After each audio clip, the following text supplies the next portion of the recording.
Alright, thank fuck. Build complete. Well, no such thing as build complete when you're fucking running something like this, because there's always something that's broken and whatever else. But anyway, yesterday finally ticked off all the rest of the engineering, etc., except those. Obviously they're 37s. This is engineered on 285, 75s, I think, whatever their spare tyres are. Lachlan, the owner, is fully aware that this voids his fucking engineering. It voids your fucking insurance. It is a defect. So I know, he knows, everyone else fucking knows. The rest of the car is 100% engineered now. Anyway, tyres, not my fucking problem. Not the engineer's problem, because he has the evidence. It was engineered, not yesterday, day before, whenever it was, on standard fucking tyres, okay? So what can you do? Customers are going to do what they're going to do anyway.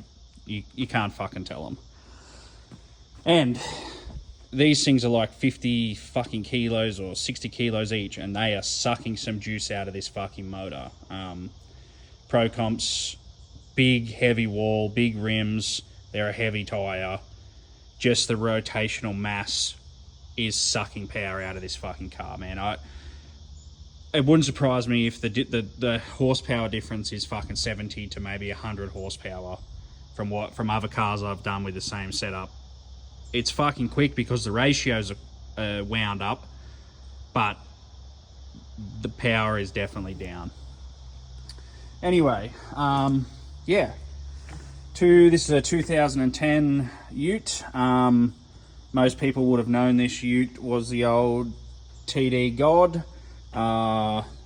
Started as Common Rail, TD, FTE, now Cummins.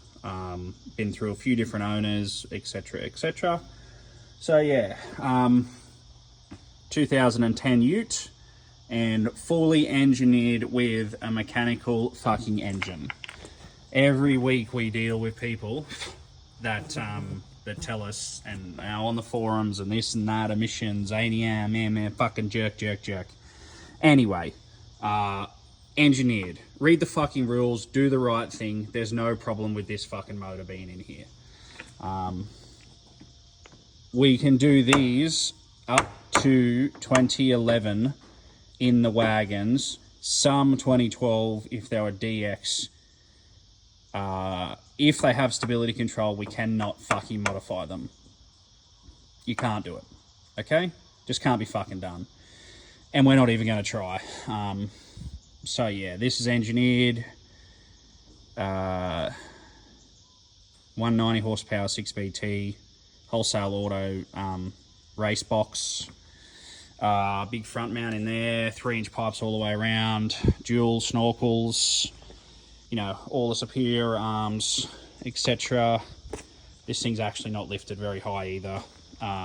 Torsion sway bar, 4-inch exhaust that runs up in there. 2 mufflers. There's a muffler just under there, and then there's another muffler just there. 4-link long arms, braced, whatever else. So yeah, superior long travel, heavy sway bar. So yeah, probably, obviously it's not fucking tidy at the moment, but yeah, this thing gets used and abused and driven and whatever else.